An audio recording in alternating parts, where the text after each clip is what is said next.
Hello friends, आज हम discuss करेंगे oxides of boron and aluminium के बारे में। पहले बात करते हैं बोरॉन सेस्क्यू ऑक्साइड की या B2O3 की। देखिए, ये एक बोरॉन का इम्पोर्टेंट कंपाउंड होता है। अब सेस्क्यू वर्ड की बात करें तो इसका मीनिंग होता है 1.5। तो इसके बेसिस पर हम ऑक्साइड्स को या तो इस तरह से लिख सकते हैं या इस तरह से लिख सकते हैं। अब सारे ग्रुप 13 के एलिमेंट्स की बात करें तो जब उनको डाई ऑक्सीजन के साथ हीट किया जाता है तो ये सेस्क्यू ऑक्साइड्स बनाते हैं। अब B2O3 की बात करें तो इसको कन्वीनियंटली बोरिक एसिड के डिहाइड्रेशन से प्रिपेयर किया जा सकता है। जैसे ये हो गया ऑर्थोबोरिक एसिड। जब इसको 100 डिग्री सेल्सियस पर हीट करते हैं तो मेटाबोरिक एसिड ऑब्टेन होता है। फिर इसको रेड होने तक हीट करते हैं तो बोरॉन सेस्क्यू ऑक्साइड ऑब्टेन होता है। अब B2O3 की बात करें तो ये एक टिपिकल नॉन मेटेलिक ऑक्साइड होता है और एसिडिक प्रॉपर्टीज शो करता है। अब देखिए, इसको ऑर्थोबोरिक एसिड के डिहाइड्रेशन से ऑब्टेन किया जाता है, इसलिए हम इसको ऑर्थोबोरिक एसिड का एनहाइड्रेट कह सकते हैं। और अगर इसकी रिएक्शन बेसिक ऑक्साइड्स या मेटेलिक ऑक्साइड्स के साथ होती हैं तो उससे बोरेट्स या मेटाबोरेट्स ऑब्टेन होते हैं। अब बात करते हैं बोरेक्स बीट टेस्ट की। देखिए, जब प्लेटिनम वायर के लूप पर B2O3 या बोरेक्स को मेटल ऑक्साइड के साथ बुनसन बर्नर पर हीट किया जाता है तो उससे ये मिक्सचर फ्यूज होके एक ग्लास जैसा मेटाबोरेट बीड बनाता है और ये मेटाबोरेट बीड एक स्पेसिफिक कलर प्रोड्यूस करता है।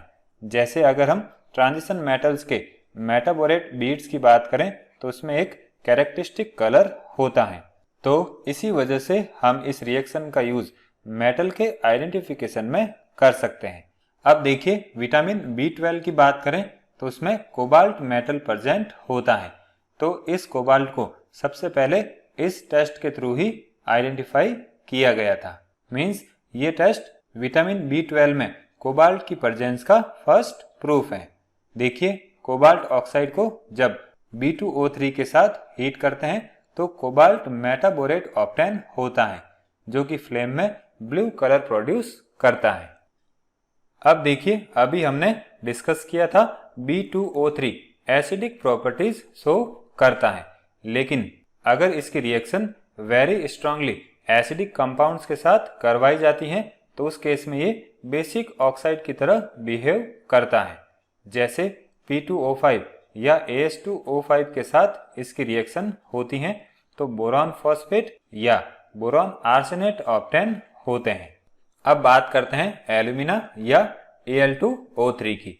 तो देखिए, एल्यूमिना मेनली दो क्रिस्टलाइन फॉर्म में एग्जिस्ट करता है।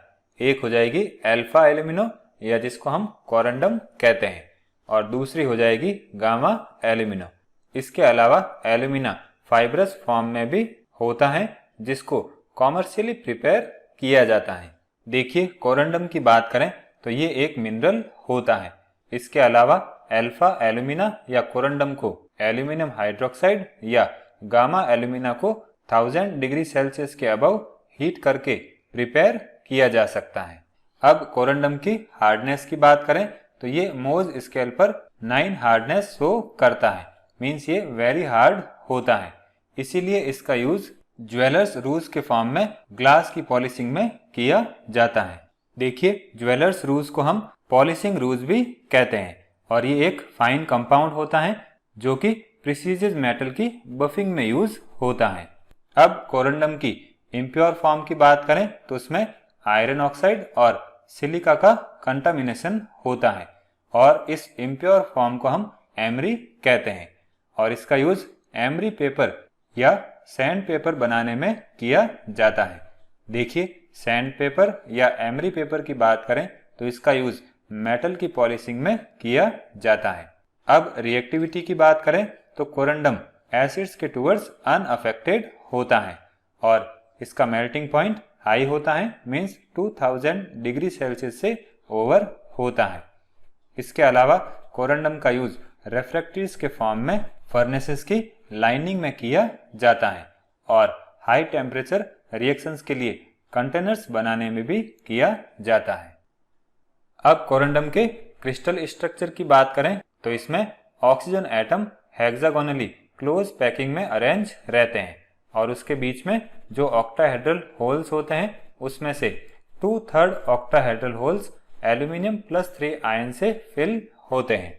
अब गामा एल्यूमिना की बात करें तो इसको प्रिपेयर करने के लिए एल्यूमिनियम हाइड्रोक्साइड को इस टेम्परेचर पर डिहाइड्रेट किया जाता है और जो गामा एल्यूमिना है वो एसिड्स में डिसॉल्व हो जाता है और अगर हम अल्फा एल्यूमिना की बात करें तो वो एसिड से अनअफेक्टेड होता है। अब देखिए गामा एल्यूमिना वाटर एब्जॉर्ब करता है, इसलिए इसका यूज क्रोमेटोग्राफी में किया जाता है। अब फाइब्रस एल्यूमिना की बात करें तो इसको कॉमर्शियली एल्यूमिना के ICI और ड्यू पॉइंट फाइबर्स की रिएक्शन जिरकोनियम ऑक्साइड से करवाकर प्रिपेयर किया जाता है और इसको सेफिल ट्रेड नेम के अंडर सोल्ड किया जाता है। देखिए ICI इंपीरियल केमिकल इंडस्ट्रीज का एब्रीविएशन है और ड्यू पॉइंट की बात करें तो ये एक अमेरिकन कंपनी है।